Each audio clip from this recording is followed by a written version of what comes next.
What's happening, everybody? Travis here, your host, and welcome to Fantasy Island. Just kidding. Welcome back to the channel, Inglorious Bass-ter. Today we're going to do part 2 of our Bass Fishing for Beginners series. Today we're going to be talking about reels. We're in pursuit.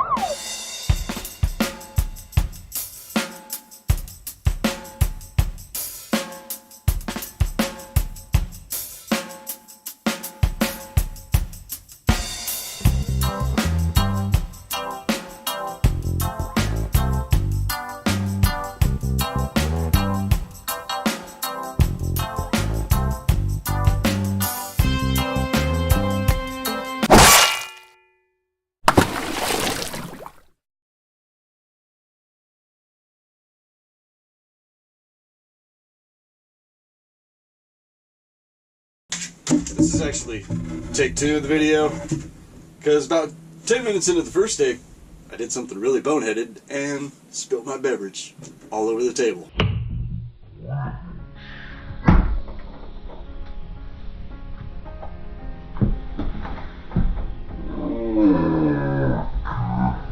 Boys and girls, don't drink in YouTube.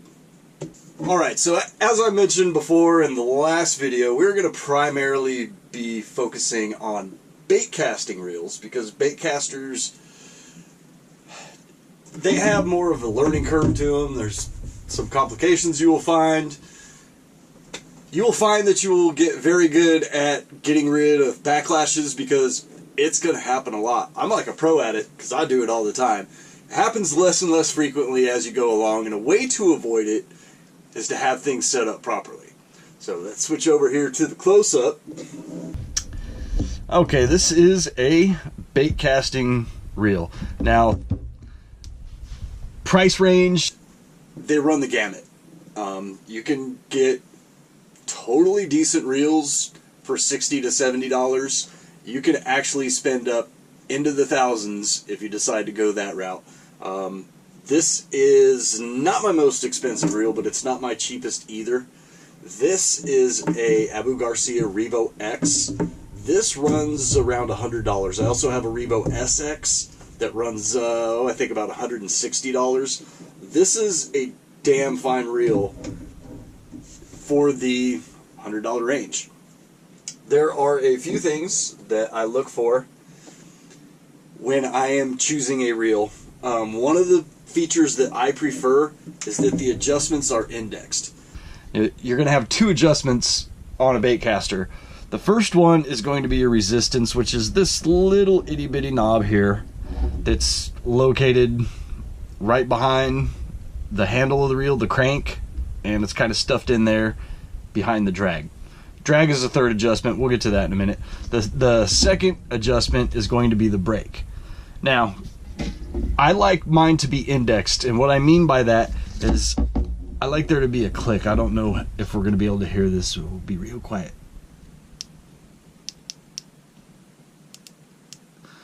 That's going to help you in the adjustment process. If you're too loose, you can tighten it up a click or 2 clicks or 3 clicks, and then you can back it off from there, and it's really just more of a point of reference. They also seem to stay seated a little better, meaning you're less likely to accidentally bump it and screw up your adjustments. It's going to be the same thing on the brake. This is also indexed, so let's see if we can hear it. Just like that. When you're setting your resistance, what you want to do is take whatever lure you're fishing with, whatever lure or bait that you're fishing with. In this case, this is still rigged up from my last tournament. Let me put it in here where you can sort of see it. This is a blade bait. You're going to adjust your reel according to the weight of your bait. What you want to do is let your bait hang freely down from the end of your rod. Click the release, which is this that you'll be depressing with your thumb, and you want your bait to just really slowly, like a feather, fall. If it's dropping too fast, you don't have enough resistance on it, and you're going to really increase your chance of getting a backlash. If you have too much resistance, you're not going to get the maximum distance that you can out of your cast. So that's an adjustment you make that really has everything to do with the beginning of your cast. The other adjustment, which is the break, is going to be how much resistance you have at the end of the cast. Backlashes happen when the line stops spooling out, meaning your bait slowed down dramatically or stopped, so that your line is no longer coming off the reel, but the wheel of the reel is still spinning. So you get slack, it gets a loop catches another loop, and you can very quickly have what looks like a bird's nest sitting on top of your reel. This is one of the things to avoid. That's the biggest, and as far as I'm concerned, the only downside to throwing a bait caster. One other exception, maybe if you're throwing really light lures, you want to use lighter gear, and you're probably better off using a spinning reel. Like I said, spinning reels are great. I got nothing against them, but we're going to focus on the bait casting reels. So this is mostly going to be trial and error. Setting the first adjustment, which is resistance, is pretty easy. Getting your break just right is something that you're gonna have to cast a few times. If you're throwing it far and you're still getting backlash, you need to tighten up your break a little bit. Like I said, it's a trial and error thing, which is why I said it's nice to have an indexed adjustment so that you can back it off or add a click or 2 clicks or 3 clicks at a time so that you kind of know where you're at. There are obviously other things that I look for in a bait casting reel. What I'm going to need to do is strip this line off of here so that I can show you. I made a bit of mistake when I loaded this one up. I didn't put enough line on it. I used to be a big believer in you never need to put more line on your spool than you can cast. Maybe just a little bit more. This rod and reel casts exceptionally well, and yeah, on day one I casted all the way to the end of the line. So I'm going to strip this line off and re-spool it, and while we have the line off, I'm going to show you a couple other things that I look for. Okay, so I have stripped the line from the reel and removed the reel from the rod so that we can talk about this a little bit more closely. So back to what I was saying. What I look for, most places that you're going to buy a reel, if you're there buying them in person, are going to have some sort of display or sample model for you to check out.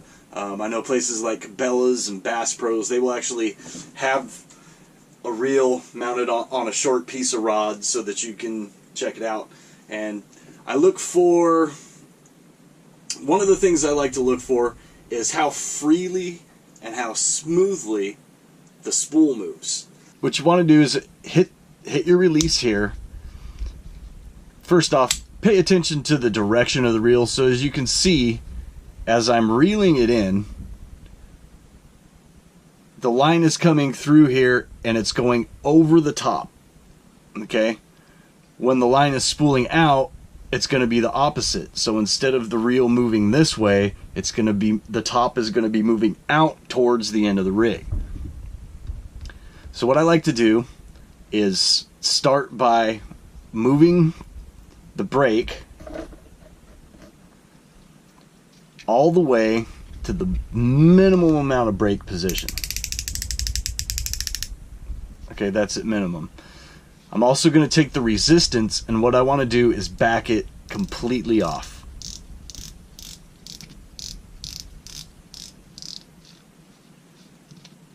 Now this thing will actually completely unthread on you, so once you get to the point where you're unthreaded, just give it a little bit of a turn to rethread it. I'm going to hit the release, and I'm going to see how easily it moves, the spool moves, just by thumbing it. So you can see 1,000, 2, 1,000, 3, close to 3 seconds from just going like that it's moving out. That means it's going to cast really well. The other thing that you want to notice is you're running your thumb across there. A little bit of play side to side is not bad. What you don't want is to feel any kind of grinding or clicking in it as that thing's spinning. This has great bearings in it. This is a really good reel. So now what I'm going to do, of course, you're going to test the action as you reel it. It should be smooth. You shouldn't feel any grinding, any clicking. Just checking the action. Now, back to what I was saying about setting your brakes and resistance. Right now it's just fully wide open, and that spins very, very freely. That's a backlash waiting to happen. Now I'm going to show you the difference. Well, let's go back here.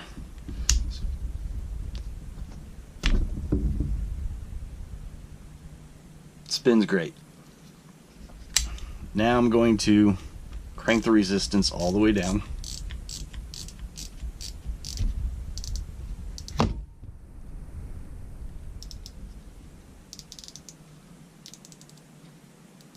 That's as tight as she goes right there. Hit the release. It goes nowhere. It stops as soon as my finger comes off of it. Let's back it out a little bit.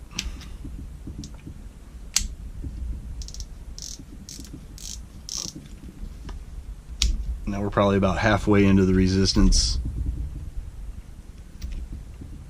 and it stops quicker. I'm going to back the resistance all the way off again.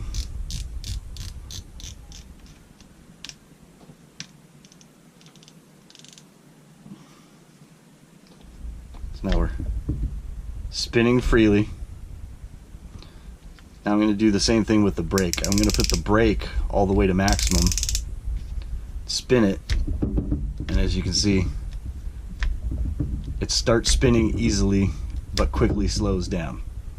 And those are the adjustments that you're going to make. You're going to have to adjust these every time you change bait. If you don't, especially if you're changing to a lighter bait, it's backlash time. Now, we've already talked about rods.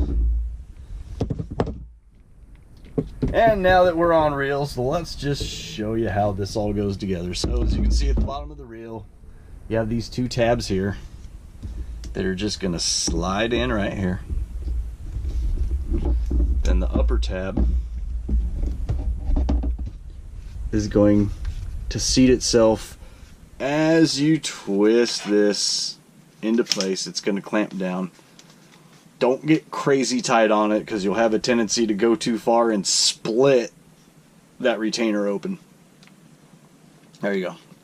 Seated well, ready to roll. And that is the basics of a bait casting reel. Now what I'm going to do is I'm going to re-spool this line so you can get a look at that process. Okay, so got my box of line here. And what I'm going to be spooling this one up with is... Okay, we're going to be tying on this. This is 50-pound braid. 50-pound braid seems really heavy. Welcome to Texas. That's where I fish. We'll talk more about line in a later video. For now, let me just say, for what I'm fishing for and the conditions that I fish, heavy braid is good. Now, here's some of the things you want to pay attention to as you spool the reel. First off, the direction of the reel. We'll go back to that. So the reel's coming, the line's coming in through the guide here, and as we crank it, it's coming over the top. So what you want to do is, as your line is coming off of the spool, you want it to be coming off over the top. So it's like an old reel-to-reel tape machine. Maybe some of you younger folks don't remember reel-to-reel, but as this is unreeling this way, we want it to go over the top and onto the spool. So it's coming off. You're going to hold it in a way that it's coming off over the top instead of holding it where it's coming off the bottom, so that it's coming off the top and going onto the top.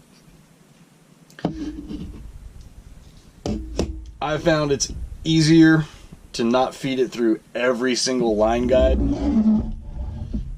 So I'm going to go just through the first line guide. Now there's a couple different ways of starting this process. What most people do is they will go ahead, feed their line, tie it on, and then just use a small piece of electrician's tape so that the loop that's around the reel, you won't be able to spin the reel and just have it spin within your loop.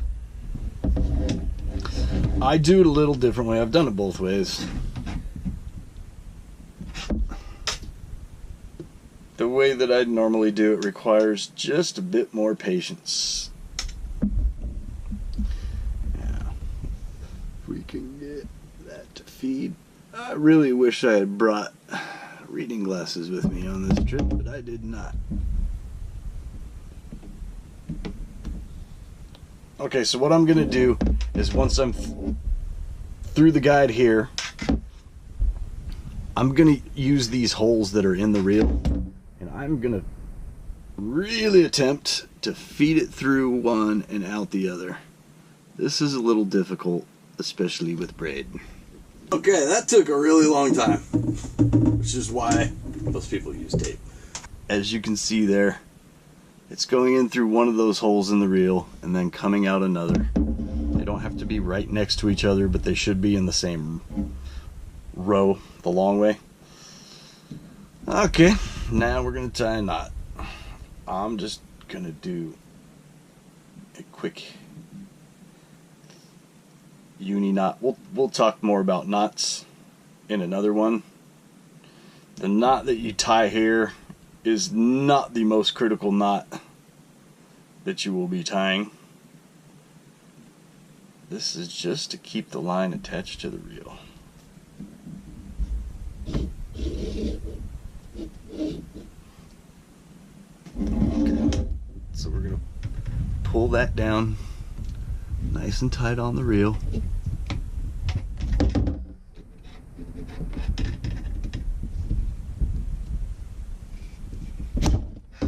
To do it, I don't know how well this is going to come out on camera. I like to pull it down to the point where the knot is right on that hole. And you're going to cut your tag end off really short.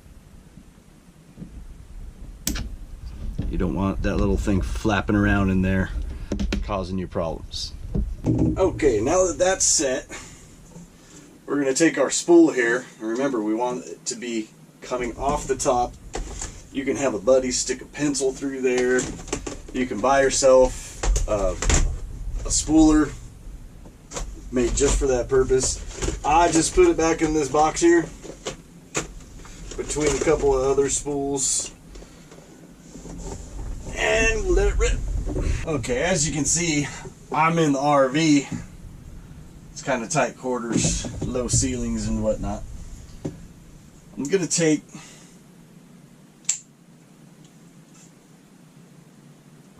what you want to do is pinch your wire here. See if I can get a little closer to you without breaking the tip off my rod. Pinch your wire here to keep some tension on it. And then you want to wrap it on there nice and tight.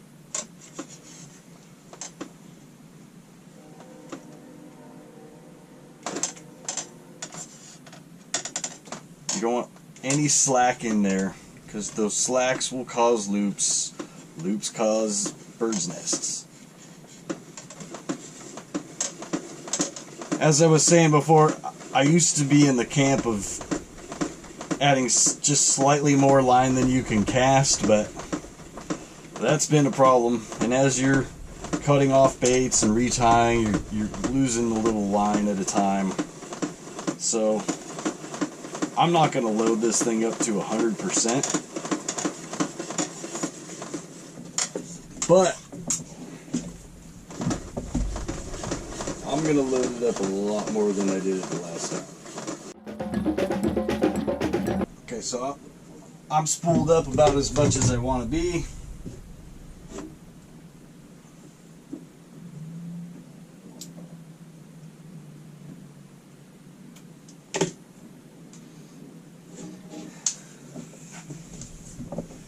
So now is the point that I want to thread my line through the rest of my guides. Make sure you hit all the guides, and make sure that as you do it, you don't end up looping around the pole.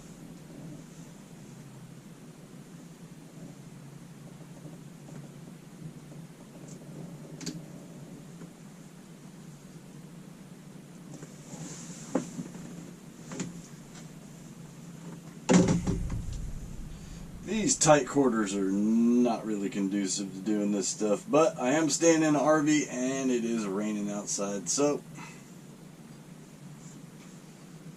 this is how it's going to have to be. I was hoping to actually do some fishing today. I found a creek that's literally right across the street from my job site. I went and scoped it yesterday.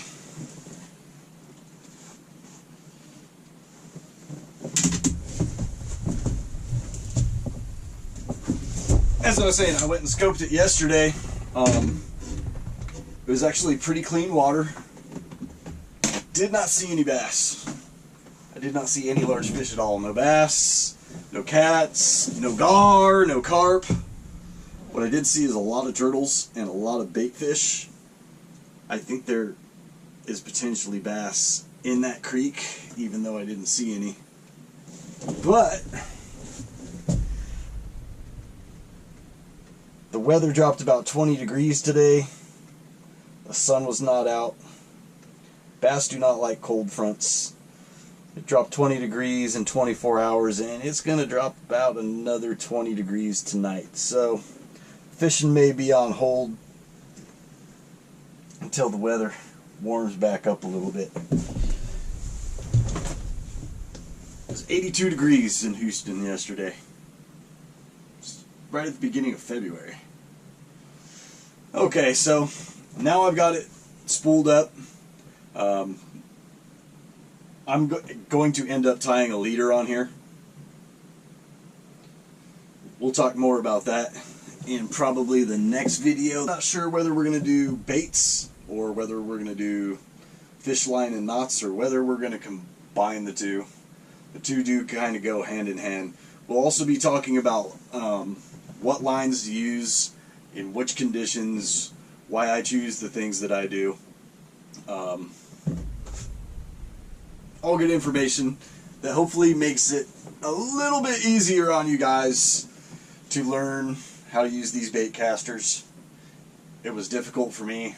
I'm kind of self-taught. I did what you're probably doing right now, is watching a bunch of YouTube videos on it. I'm also going to give you some recommendations at the end of this series of the other YouTube fishermen that I learned the most from, and I will link some of their videos in the description. For now, we're just going to keep plugging along like we are. Next video,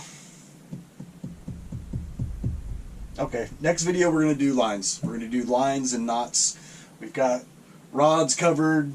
We've got reels pretty much covered. Before I close this one out, I'm going to go grab some of my other gear and let's take a look at some of the other reels that I use. Different reels for different situations. The number one thing about reels is going to be your retrieve speed, and that's all based on gear ratios. You know, way down at the bottom of it in your 5 to 6 to 1 ratio, those are really slow moving. At the other end of the spectrum is like the Cast King Speed Demon, which is, I think, 9.3 to 1, which is extremely fast. I heard someone was coming out with a 10 or 10.3 to 1. I don't know if they've done it yet or not. So as you're matching your reels with your rods, your rod is almost completely going to be based on the type of bait you're throwing. Your reel is going to be about your retrieval speed, and you want different retrieval speeds for different rates. We'll talk more about that when we get into the baits, but let me go grab some of my other gear so I can show you some of the other things I'm working with. Okay, so here is what I'm working with. These are all my bait casters here. I've got them lined up from slowest to fastest. So starting on this side, this is the Abu Garcia Revo SX. This one's around $160, I believe. This one is on the slow side. This is better for using spinner baits, chatter baits, things like that. That's a 6.6 to 1 gear ratio. Next up here, this is a Cast King. This is a Royal Legend, I believe. This has a gear ratio of 7.0 to 1. As I mentioned before in a previous video, sort of the best all around. There really is no all around, but the 7.0 and 7.1 to 1 gear ratios I find to be the most versatile. This is an Abu Garcia Pro Max, 7.1 to 1. This is a loose speed stick, Mark Rose signature. This one is a 7.1 to 1 also. This is the Revo X, another excellent reel. This is 7.3 to 1, so just a little bit faster. And then the Cast King Speed Demon. This thing is lightning fast at 9.3 to 1 ratio. So that's what I'm working with. Different speeds for different styles and different baits. I can't let it go without showing off my nifty fishing slippers. That's essential equipment for every angler. Alright everybody, so that's going to wrap us up for reels. Stay tuned for the next one where we are going to be talking about different line types, different line weights, and what's the best thing to use in the situation that you're fishing in, whatever conditions you happen to be fishing in. So thanks for watching the video. I hope this is helping people.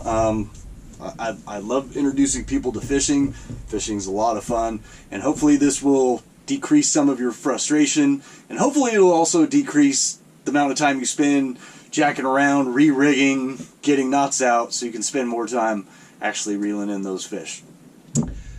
Thanks again for watching, everybody. If you haven't already done so, please click subscribe below. Go ahead and give the video a like. Leave a comment. I read them all. And tell your friends about us. Keep grinding them out. You'll catch one eventually.